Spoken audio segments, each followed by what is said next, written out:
Okay, everyone, thanks again, as I say always, for coming out. Now, I know I move a lot, but ni modo.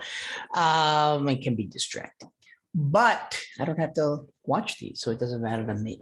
IPE, International Political Economy, actually taking economics to the international level.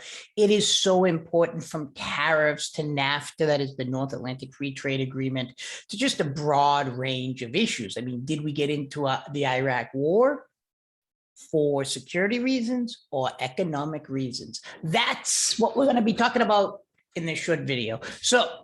But first, one of the key things of international political economy, it's really, when you look at it from a political science point of view. Now, I studied finance, but what is it? It's basically taking economics to the international level, but it's also about state power. It's not just about economics in general. Like, for example, if we want oil, right? Do we go into Iran in 1953 like we did, or was it 1954, and overthrow Mossadegh, the democratically elected prime minister of Iran, and then reinstall the Shah? So because Mossadegh basically wanted to nationalize oil. Same thing with Arbenz, 54. So Mossadegh was 53. Jacobo Arbenz, was a leader of Guatemala, which we didn't like because he wanted to step on certain economic interests. So then you say to yourself, why did we go into, you might remember this in 1954, we invaded Guatemala, overthrew a democratically elected government, and installed a brutal dictatorship. So what is this about? I mean, this isn't just about, say, tariffs, etc. Tariffs are the money you put on imports, or import substitution, which we're going to talk about, or quotas. That's the amount of imports you can get. It's a lot more than that. And this is where we begin with what we call North-South relations. North-South relations, as you read in my article, in that small one in Oxford University Press, is essentially the relationship between the industrialized North. And, it's just not the industrialized North, like Canada. Canada is not a power for me. But anyways, Canada, the United States, the UK, France, etc., even New Zealand, Australia, and then, what we call the global South. Now, like I write, it's not a homogeneous group, right? I mean, you have middle income countries like Argentina that have done pretty well, and then you have very poor countries, African countries, etc., that don't do that well. Somalia, which might be considered a failed state in some ways. So the question becomes, what are North-South relations? Well, there's two ways, there's actually three, that we're going to see. And the first one is based on exploitation. What happens is, a lot of people see the relationship between the industrialized North, economically speaking, with the South as an exploitative relationship. There is truth to that, because I lived with this person. This is a person who I was a professor at La Universidad Centroamericana for a good 5 years, and they were always out there. Like, this guy, I took this picture, and he has a mortero, and they were always out there protesting, and a lot had to do with global economics. And so, they would build these barricades, and they'd fight with what we call the anti-motines, etc. So I had the opportunity to see a really poor, Nicaragua was the poorest country in the hemisphere after Haiti. So they would always be protesting, whether they think there's going to be a privatization of water, electricity, etc. There was always these protests. Now, there is truth to this to a certain degree. I remember a while when I was publishing in Nicaragua, I published some articles in La Prensa, El Nuevo Diario, these are local outlets. And I published one called the IMF. And guess who I got a call to my house in Nicaragua. Now, it's tough to, find a landline number in Nicaragua, by the IMF and World Bank. They first started emailing me, and then they told me I didn't have the right to publish, which I got in kind of an argument in Spanish with, basically saying, because they were the representatives of those institutions in Nicaragua, or I think Central America, generally speaking, saying, you don't have the right to publish. I said, I thought this was a free world. All I did was publish was a lot of the IMF policies and World Bank policies were not popular in these countries. Like, for example, the privatization of water in Bolivia, which led to massive protests. What they do is they have these structural readjustment programs, policies, and basically they are not very pro-poor. They're really cutting back on education, health, etc. And this becomes problematic because teachers, for example, make very little money in these developing countries. To actually cut public school teachers is even worse. And I saw this when I was a professor at the University of Centro Americano, although I didn't have a family when I was there, and I wasn't full time, but the World Bank and IMF went in and said, okay, after the Sandinista revolution, they went into all these IMF and World Bank policies, and they kicked off a lot of professors off full time because they said, no, you can't be paying these people wages, they hire them as contracts, etc., which is very, very bad for stability. So a lot of these policies, from privatization of energy resources, of water, etc., are not very popular. So there is a bit of exploitation there. In fact, I had the opportunity to work for a big firm, KPMG International, where I taught some of the people within this country, Nicaragua, who were going to work for them, and they weren't even Nicaraguan.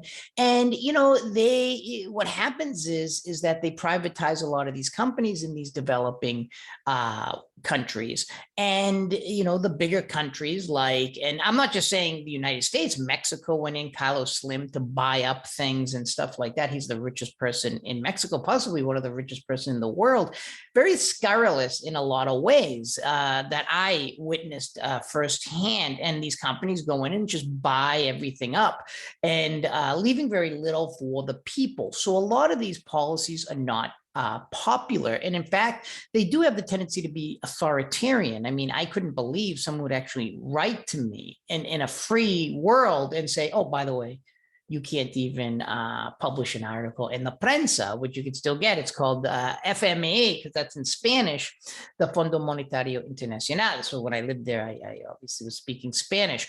So this becomes problematic. So for a lot of people who subscribe to this idea that the relationship between the North and the South are exploitative, actually are what we call dependency theorists. And what they believe is that it's not an interdependent world, it's a dependent world.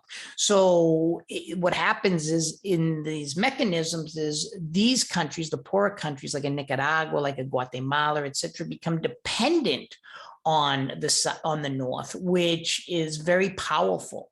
And it's a very powerful, North, because if you live in one of these countries, they basically do have a lot of power over you. So when you step on their economic interests, they will basically invade, just like they did with Arbenz in Guatemala, Mossadegh in Iran, etc. In fact, the industrialists like Rockefeller wanted to invade Mexico when Cardenas nationalized the oil industry in Mexico in 1933. Lázaro Cárdenas was kind of, progressive after the Mexican Revolution, and FDR was smart. FDR, our president, said, no way, we might be going into World War II. We don't want any instability in that country. And don't forget the Zimmerman telegram, what was it, the Zimmer telegram, where Germany promised to get land back if Mexico took their side in World War I. So, FDR was kind of smart with this.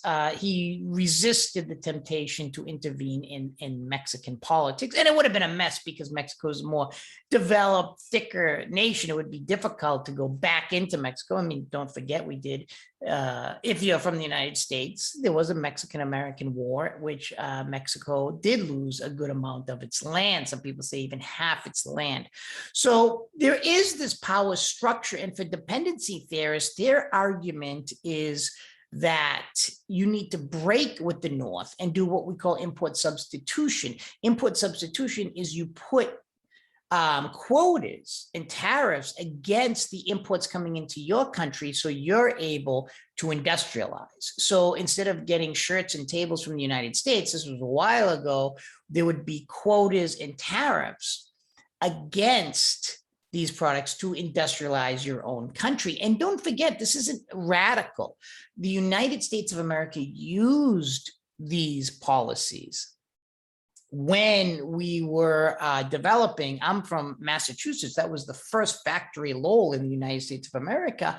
And the industrialists in the North wanted tariffs and quotas to block the imports from Great Britain to develop its own industry. And we did. And that was one of the things that caused the Civil War, because as the South was exporting cotton, tobacco, et cetera, to New England, to Great Britain, they were scared of a retaliation. And this is one of the reasons why the UK did take the southern side in the war. So economics played a key role in the Civil War, because we wanted tariffs. We, because I'm from Massachusetts, wanted tariffs against Great Britain. It's called the infant industry argument by Frederick Least. Alexander Hamilton also believed in this, that we have to break relations with the more developed countries, develop our own manufacturing goods, etc., first, and then go into the international system. So there's definitely this idea within these dependency theorists, and also what we call graduates, Danny Roderick at Harvard and others, believe that after the Cold War, the countries just opened up too fast. I mean, Russia it was a disaster after the communist system, and it just opened up to the IMF and foreign capital and other things. So, they have this idea that the dependency theorists, the graduates, etc., it's not exactly you cut off relations forever, but you need a time where you break relations with the North. And that will allow you to develop your own industry. Raul Prebesh from Argentina said it the best when he said the terms of trade, that is, we're exporting like pineapple to you, and we have to import from you like computers, is not fair. And then you get trade imbalances. But as far as this level goes, you need to understand that the dependency people believe, who adhere to this policy, believe that there is an uneven relationship and that you need to kind of break relations with the North. And that hasn't gone unchallenged, as you read in the article. Modernization theorists, and they had a lot of influence, basically say, no, we need relations. That is, the North, the United States, has to have relations with the South, because we have the technology, we have the foreign investment, etc. And they saw a linear development, the modernization theorist people. Rustow was one who was in the Lyndon B. Johnson administration, that relations with the developing and developed countries are good. The industrialized North needs to be there, because these are very rural areas. We get to make them more quote unquote capitalist, with a fusion of investment, foreign aid, and then there are certain steps where they start, instead of growing products for themselves, that is agricultural products, they begin to do it for an international market, etc. This has been, it's very difficult to, capture the whole complexity of the international system in any lecture, even one whole class. But basically, you need to know is that the dependency theorists were saying, no, we need to kind of break with the United States and other industrialized countries for a while, whereas the modernization theorists said, no, you have to make relations with us. And that's because to get that transference of technology, etc., foreign aid, you become a capitalist society. It's no more rural, this. And it's interesting. Both sides have, good and bad with them, right? Because the breaking off from the North can actually have negative externalities, but then being completely dependent on the North, like a lot of countries become, then the North starts mecking in your politics, etc. It's like, oh, foreign investment is good, but then what happens if I need to do something that's not, maybe, like, for example, there are mining in El Salvador, which happens, and then they start, ruining the water supply. Well, we need to have some regulation, and then they go down and say, no, you can't have any regulation. This becomes problematic. Same with the World Bank in Bolivia. that was a disastrous move that basically told them they have to privatize their water. And it became a horrible situation because water you need to live. And that's a precious resource. And it didn't go over well with the indigenous people. And that became the rise of Evo Morales. The same now, even in Nicaragua with Daniel Ortega, they say socialist, but some of the protests and I was there in 2018, that exploded wasn't attributable to socialism. It was actually capitalism when he started decreasing the amount of pensions poor people get in Nicaragua, because that was what the World Bank said to do in the IMF, and then increase the taxes, two things that are not popular with poor people. Increasing pensions, that's the money retired people get, and then increasing taxes on businesses and the people who are actually getting the pensions is not popular. I was there for 2018. It just saw a whole entire country shut down, which was absolutely amazing, surreal. This photo is not from that situation. This is when I was a professor at the Universidad Centroamericana, and the students used to protest a lot of issues related to global economics. So is there a third way? I think there is, and one of those is the rise of the South, which I touch on in that article. And now I just am authoring another article on South-South relations. South-South relations basically entails the South, like say Bolivia, looking and diversifying its economic relationships with other countries. And what does that look like? Well, I published an article once on Bolivia and its lithium reserves. And Bolivia has amazing lithium reserves, which a lot of people don't know. So lithium is very important for a broad spectrum of energy products. So what happens is that Bolivia started making relations not with the United States like it did with tin, where it just was ripping up the tin and sending it to the United States. It diversified its relationships with South Korea, and then it started demanding things like, okay, if you want our lithium, you have to develop batteries here. We need a chain of production. We don't want to just export raw products, because raw products have no added value. We want to manufacture things here. And Evo Morales, although he was kicked out later, what you think about that, that'll be your own opinion, is he was very popular. His economic policies of what I call neo-developmentalism was basically very popular by trying to create jobs, manufacturing, etc., chain of production in Bolivia was very, very popular.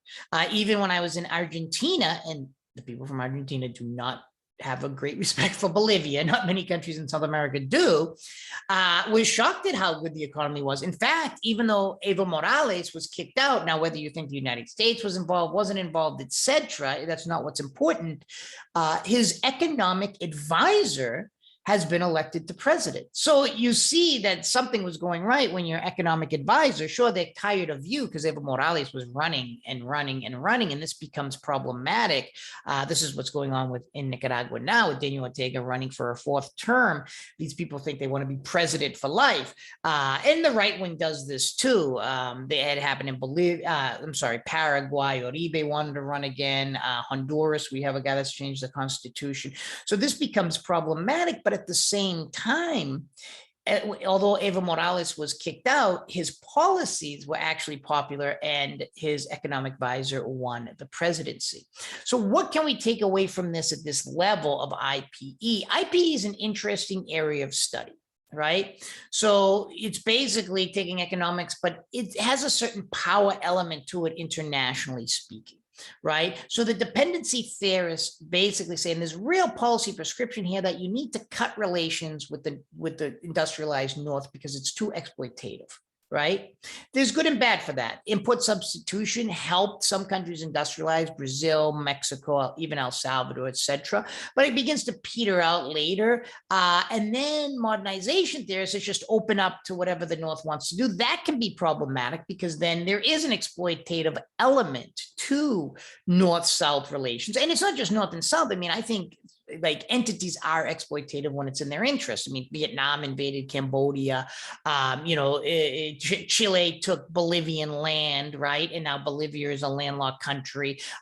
Don't forget, like Argentina, all those countries basically decimated Paraguay, which was actually a developed country. A lot of people don't know, with railroads, steel, iron, etc. Paraguay was rendered. I mean, it was just disastrous, that war. So it's not just like the North against the South. I mean, there's a lot of tension between Southern countries within these countries, indigenous groups fight, etc. But for the dependency theorists, the idea is, people are going to exploit you, so you have to kind of develop your own industry, which can be good. The modernization theorists say just open up your economy, which can be good. You can get foreign, aid, you can get investment, you can get these things, but that can be problematic because, there is an exploitative element to it. And then they start, not only exploiting your people, like the Zona Franca, that's the maquiladora system. I actually worked in this in Nicaragua, and some of the conditions were terrible for these particular young women. That is, they make garments and stuff. And you see in Bangladesh when there was a fire and all these people killed. So, there is an exploitative element to it. So is there another way? Diversifying relations with other countries, with more people on board from India, Iran, etc. That can actually be a beneficial situation where you can actually diversify, like the more is better. So if Bolivia is going to open up its lithium reserves, can it get a better deal from another country? It's not just dependent on the United States. And that's where you get, and I'll end here, the rise of China. No one can ignore the rise of China. China helps diversify that investment. I mean, even conservative governments, with Macri when he was president of Argentina, Duque now of Colombia, are still making strong relations with China, because China is all over the place. It needs its wheat from Argentina. People forget only like 8% of China's land is arable. So now China is expanding. But the problem is, and this is, I'll let you decide on this, does opening too much to China, like what's been going on in Africa and other countries, does it just become another dependency? So instead of being dependent on the United States, some of these countries now just become dependent on China. And the other thing, this will help us get into the human rights issues of people say, oh, China supports dictators, China, supports all the bad people like Venezuela, etc. So does the United States. I mean, that shouldn't be an issue, because the United States has some of the most, brutal dictatorships ever. Equatorial Guinea. Equatorial Guinea is a Spanish-speaking African country, but it has oil. So it basically loves the United States because, they go in. But Teodoro Obiang, the brutal dictator of Equatorial Guinea, this African country, we just look another way when he's brutalizing the people. He's been there since like 1969 or 79, like crazy. Carlos Andrés Perez of Venezuela, people forget, Venezuela suffers from what they call Dutch disease. So there's always these ups and downs. And when Carlos Andrés Perez committed what we call Caracazo, an attack of the people when they were rising up against IMF and World Bank policies, by the way, and Hausman, Harvard professor, was later in that government as well. And they did a disastrous job, but we supported Carlos Andrés Perez, and he died in exile in Florida. And he was the only person in, I think, Venezuelan history, someone correct me wrong, to ever be impeached. So, you have these kinds of issues all the time. I mean, we supported Somoza, we supported Batista in Cuba. Saudi Arabia is not a democracy. None of the kingdoms are. So, but we do it for economic and political reasons. When China or Russia supports a brutal dictator, like what's going on in Nicaragua, Ortega went a little nutty. He's running. He just ran again and won an election when he put a lot of political prisoners in prison. If it was an ally of the United States, we would look away. And that's what you're going to see in the Colombian video on foreign policy, is that I immerse myself in protests. In Colombia, our ally is by far, I've never seen a more brutal protest than in Colombia. And I hope you are able to watch the whole thing, because at the end you see, I mean, just the anti-motines, or they call them the robocops in Colombia. I do a lot of research in Colombia, it brutalized those students. And this becomes another issue, is that do countries, when they're friends with you, we look the other way when they're destroying the economy, when they're, just following the IMF or World Bank, or, committing horrible human rights abuses. Uribe with parapolitica, that's the killing of innocent people. I mean, it's just a broad range spectrum. Now, I'm not expecting any government to be, 100%, saint, but the United States powers, Russia, Iran, we kind of look the other way when our alliances are committing horrible issues. And I'll end on this. Joseph Stalin was a brutal dictator, but when we needed him World War II, what did he become? Well, that's it. He became Uncle Joe, because we need him to defeat the Nazis. Same thing with Saddam Hussein. Saddam Hussein was a great guy. We gave him all the support that he needed when he was fighting Iran. The enemy of my enemy is my friend. But then after, it's like, oh, we have to invade. Noriega, the same thing, right? Noriega was a drug smuggling, horrible human being, but at the same time, he was helping all of the North and other very right-wingers against the Sandinistas in the 1980s. That was a revolutionary group that's like behind me when I lived in Nicaragua for many years. So the question is, we were supporting Noriega, right? That's Manuel Noriega, a dictator of Panama. But then when we didn't need him anymore, we invaded Panama.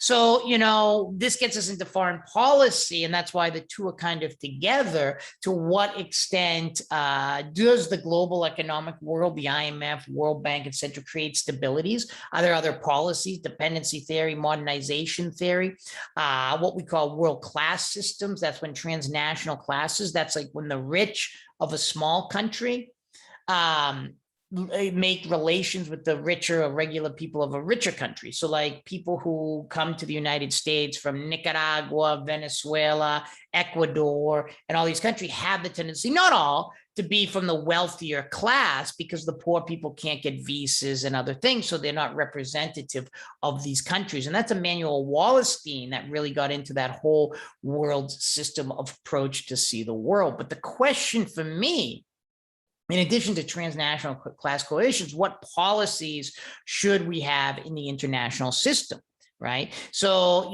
does the industrialized North and the richer powers like China, Russia, et cetera, help the South, or are we just helping ourselves and exploiting the South? Or is there some way through South-South relations, the rise of the South, can they have different policies? India, et cetera, the rise of Korea, which did not, by the way, just open up. The Asian tigers, that was brought up to me in a class a few times, and they weren't just opened up. They did do import substitution, General Park of South Korea, and kind of different controlled models. So I'll end there and let you people think about this stuff. No one has to come to my conclusions. In fact, I didn't say what policy I would say is better or not, but start thinking about it. Is the World Bank a good institution? Should we change it? Is the IMF a good institution? Because remember, these institutions came after World War II and the Bretton Woods system. And they were really geared towards developed countries to help basically Western Europe after being destroyed from war to build it up. But there was already a structure there to begin with. And the IMF was for currency exchange rates. Do we need these? Are these institutions helping poor countries, or are they hurting poor countries? Or is it just a little of both? And then should poorer countries break with the North, or do they have to open up completely? Is there a gradualism, like open up bit by bit when you're ready? Do you need the rise of the South, that is South-South relations, where these countries, like, instead of making relations with say, Honduras just with the United States, it needs to diversify with China, with India, even Iran. I mean, if it's going to get a good deal, deal, get a good deal. Who cares if you like the government or not? So that becomes the question in what these, in global politics, in a global world order, what we need to explore. So I'll end there, and thanks so much for coming out, and I hope you're able to listen to all this. I do try to bring a real class. You can say goodbye to him. By the way, that's a mortero, and they shoot it. I shot one. I don't know if I should say that. Don't I get arrested for that? They're makeshift weapons, which are really dangerous because you don't know if it's going to blow up in your face or blow up. And behind them are all these people. You know, they ripped up the sidewalks in Nicaragua, put up these tranques. That's what they call them in Nicaragua. Very, very interesting a time being a professor for 5 years at La Universidad Centroamericana. That's the University of Central America. It's a Jesuit university. So I want to thank everyone for coming out, and have a great day, and please stay safe. The COVID is still a threat.